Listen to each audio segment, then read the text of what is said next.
Hello everyone, welcome to Naira study. अब आप सब कैसे हैं? आई होप कि आप सभी बहुत अच्छे होंगे और अपनी स्टडी को भी बहुत ही अच्छे से कर रहे होंगे। तो फ्रेंड्स, आज ये जो डिस्कशन क्लास आपका हो जाता है, ये क्यों है? तो ये आप लोगों का जो डिस्कशन क्लास है, आप लोगों के एग्ज़ाम कब तक होंगे, एग्ज़ामिनेशन फॉर्म की डेट अभी आई कि नहीं आई, इस पर बात करेंगे। उसके बाद हम लोग बात करेंगे कि तैयारी कहाँ से करें और कैसे करें, इन सभी पर डिस्कस करेंगे। सो आप लोग लास्ट तक बने रहिएगा और वीडियो को बिल्कुल भी स्किप ना कीजिएगा, क्योंकि हर एक चीज़ आप लोगों के लिए बहुत ही ज़्यादा महत्वपूर्ण हो जाती है। बहुत सारे कमेंट्स आ रहे थे कि मैम एग्ज़ाम कब तक होंगे, कुछ कमेंट्स आ रहे थे कि मैम जो स्कूटनी का फॉर्म है इसका रिज़ल्ट कब तक आएगा। तो आपके जितने भी डाउट्स हैं यहाँ पे सभी क्लियर हो जाएंगे। सो आप लोग लास्ट तक ज़रूर बने रहिएगा। तो सबसे पहले हम लोग बात कर लेते हैं कि फॉर्म फिलअप की। तो फॉर्म फिलअप की डेट अभी तक तो नहीं आई, कोई भी ऐसी ऑफिशियल नोटिस सामने नहीं निकल कर आई है।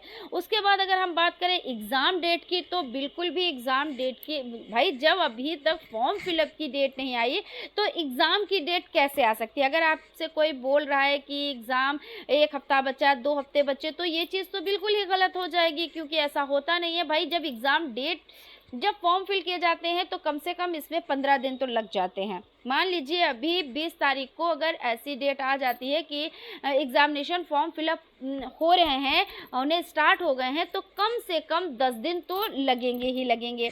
ठीक है, उसके बाद आपको 15 दिन का और टाइम दिया जाता है। मान के चलिए मोटे मोटे तौर पे आप ये समझ सकते हैं कि 20 से 25 दिन तो आपके पास हैं ही हैं, है ना? क्योंकि अगर इतना जैसे ये प्रोसेस हो रहा है और अभी तक कोई ऑफिशियल नोटिस निकल कर सामने नहीं आई है, तो 20 से 25 दिन, और ये भी हो सकता है 30 दिन भी हो सकते हैं, है ना? और अगर एक डेट कंफर्म बताई जाए, कंफर्म तो नहीं बताया जा सकता, सिर्फ संभावना की जा सकती है कि 15 सितंबर तक, 15 सितंबर से पहले एग्ज़ाम होने की संभावनाएं नहीं बन रही हैं। और एक चीज़ बताएंगे आप लोगों जो डीएलएड थर्ड सेमेस्टर में है, तो उनको तो ये पता है कि एग्ज़ाम आप लोगों के कब करा लिए जाते हैं, कितने दिनों में करा लिए जाते हैं। तो 3 दिनों में करा लिए जाते हैं। लेकिन जो डीएलएड फर्स्ट सेमेस्टर वाले हैं, तो उनको ये चीज़ की नॉलेज शायद नहीं होती है, और वो लोग क्या होते हैं, हवा में चीज़ों को छोड़ देते हैं कि अरे ठीक है भाई, हम कर ले जाएंगे। लेकिन सबसे बड़ी बात कहाँ पे आ जाती है? सबसे बड़ी बात आ जाती है टाइम मैनेजमेंट की। टाइम मैनेजमेंट की, क्योंकि अगर एक हिसाब से सोचा जाए तो टाइम कम नहीं होता है, लेकिन अगर एक तरह से सोचा जाए तो टाइम, अगर आप उसको एक अच्छे तरीके से चीज़ों को नहीं करेंगे तो वहाँ पे दिक्कत आ सकती है। तो डीएलएड फर्स्ट सेमेस्टर वाले भाई खास तौर से सुन लें कि ऐसे नहीं, हवा में कोई चीज़ नहीं छोड़नी है कि भाई ठीक है अगर एग्ज़ाम आने वाले हैं तो हम 10 दिन पहले हम देख लेंगे। क्योंकि कई लोग हमारे आसपास भी ऐसे लोग हैं जिन लोगों ने क्या कि जैसे सीरीज़ उठा के देख ली, ठीक है, क्लास देख लिया, तो क्या बोले, अरे इसमें है ही क्या, जो हम लोग पहले पढ़ चुके हैं वही तो सब चीज़ें। अरे वही तो सब चीज़ें होती हैं, अलग से क्या होता है, लेकिन इसमें अच्छे से क्वेश्चन किए जाते हैं, बहुत बारीकी से चीज़ों को पूछा जाता है। और अगर इसमें आप रहेंगे कि ठीक है हम कर ले जाएंगे, 10 से 15 दिन में चीज़ों को हम कवर कर ले जाएंगे, तो क्या होता है, अंत में लगती है बैक। हम डरा नहीं रहे, ये मत समझिएगा कि मैम डरा रही हैं, मैम बैक का नाम ले रही हैं। तो बिल्कुल, अगर देखिए नहीं, साँच को आँच नहीं, क्योंकि जब हम एक चीज़ सच बता रहे हैं और आप लोगों को अवगत करा रहे हैं, उन चीज़ों के बारे में जानकारी दे रहे हैं भाई। ऐसा भी होता है ना, चीज़ों के बारे में जानकारी नहीं होती है तो ये बहुत लोग कहते हैं अरे हमको इस चीज़ के बारे में जानकारी ही नहीं थी, तो हम करते क्या, हम तो यही सोच रहे थे कि हो जाएगा, जितना हमको आता है इनफ है, और एग्ज़ाम डेट आने से पहले हम 10-15 दिन चीज़ों को देख लेंगे और हमारा हो जाएगा, है ना? लेकिन सब्जेक्ट भी आपके भाई अच्छे अच्छे हैं। मैथ आपका पूरा एक सब्जेक्ट है, साइंस ऐसा तो है नहीं कि मैथ के 2 क्वेश्चन करने हैं, ज़रूरी नहीं है, कंपलसरी नहीं है। और अगर आपने हिंदी के क्वेश्चन कर लिए तो आपको अगर नंबर मिल गए, अगर मैथ में नहीं मिलेंगे तो कोई दिक्कत नहीं। ऐसा यहाँ पे कुछ भी होने वाला नहीं है। यहाँ पे ये है कि अगर आपने मैथ में 25 नंबर का होता है, 12 नंबर आप नहीं लेके आए तो आपकी बैक लगती है, अगर 1 नंबर भी कम है तो बैक लग जाती है। उसके बाद आपका साइंस भी सब्जेक्ट है, सोशल साइंस भी सब्जेक्ट है, और आपका बाल विकास भी है। जो बाल विकास देखिए नहीं पढ़ते हैं और ये सब्जेक्ट आप में डाला गया है डीएलएड में, क्योंकि बच्चों को आपको पढ़ाना है तो बच्चों के बारे में तो जानना ज़रूरी है। अब ऐसा तो नहीं है किसने क्या प्रयोग किया, किस पे प्रयोग किया, ये सभी चीज़ें तो आपको पढ़नी रहेंगी।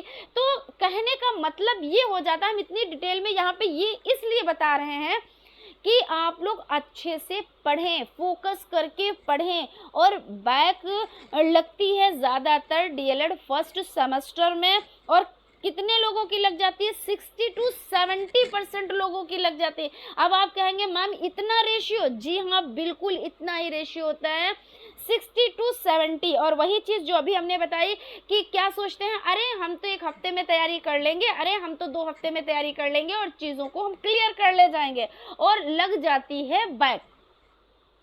आपने अगर 8 सब्जेक्ट आपके हैं और 7 सब्जेक्ट में आपने अच्छा परफॉर्मेंस किया और एक सब्जेक्ट में 1 नंबर भी नहीं मिला, अगर 1 नंबर मतलब नहीं मिला का मतलब ये है कि 12, अगर 25 नंबर का है तो 12 नंबर नहीं 11 नंबर है, और 50 नंबर का है अगर 25 नंबर नहीं 24 नंबर है, तो आपकी बैक लग जाती है। ठीक है, तो इसलिए मैं बार बार ये चीज़ों को बता रही हूँ कि आप लोगों के पास अब ज़्यादा टाइम नहीं, बहुत ज़्यादा 25 दिन, बहुत ज़्यादा 30 दिन, है ना। तो इतने कम टाइम में और सब्जेक्ट आपके काफ़ी हैं, तो इस तरह से अगर माना जाए तो एक एक सब्जेक्ट के लिए 5-5, 6-6 दिन भी नहीं बचे हुए हैं। तो आप लोग पढ़ाई स्टार्ट कर दें और टेलीग्राम चैनल से जुड़ें, और अगर न्यू है और अभी विजिट किया है तो चैनल को सब्सक्राइब कर लें। यहाँ पे आपको फ्री पीडीएफ नोट्स मिलते हैं, प्लस आपको फ्री क्लासेस भी मिलती हैं, और यहाँ पे बड़ी ही सरल भाषा में चीज़ों को बताया जाता है। अब यहाँ पे हम बात कर लें कि आखिर जो एग्ज़ाम डेट है वो कब तक आएगी और इतना लेट क्यों है।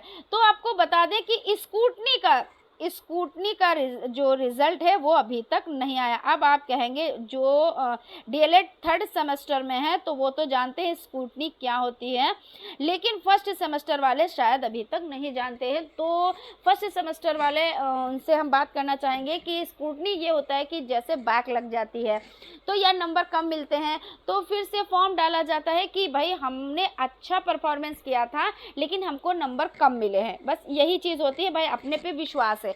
तो अगर 1, 2 नंबर, 3 नंबर, 4 नंबर तक कम होते हैं तो स्कूटनी का फॉर्म डाला जाता है। ज़रूरी नहीं होता है कि उसमें नंबर बढ़ते ही हैं।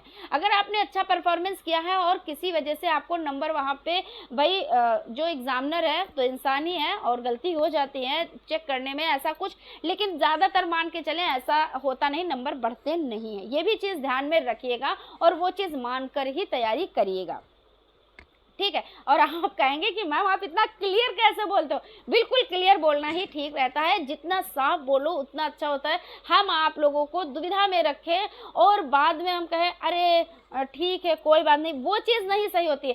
क्लियर चीज़ों को बताना चाहिए, ऐसा नहीं कि हाँ भाई 4 नंबर कम है तो नहीं आपका हो जाएगा, 5 नंबर कम है नहीं, 1 नंबर भी बहुत ही मुश्किल से बढ़ता है।